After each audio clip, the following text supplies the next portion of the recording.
bironta chet el davlatga yuborish.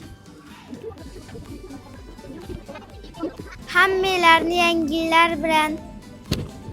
Yangi yilda sog'ayib ketishimiz kerak.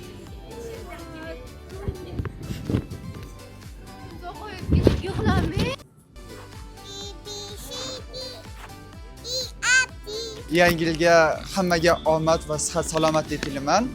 Yaxshi yil bo'lsin 26-yil. 2026-yilda xamis tizimimiz rivojlanib, yana ham zo'r ishlasin. Hammaga yangi yil bilan tabriklayman. Hammalaringga, oilalaringga tinchlik, xotirjamlik tilayman. Yangi yilimiz hammamizga baxt va omad olib kelsin.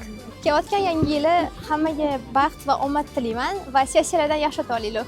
Kelayotgan 2026-yil barchamizga fayzli, barakatli va omadli yil bo'lsin. Yurtboshimizning boshlari omon, tan jonlari sog' bo'lsin. To'kin sochinlik, toza havo olib kelsin. Men Qorbobodan kuchli mashina so'rayman. Kelajak 2026-yil hammani ishini rivojini bersin. Yangi yil muborak!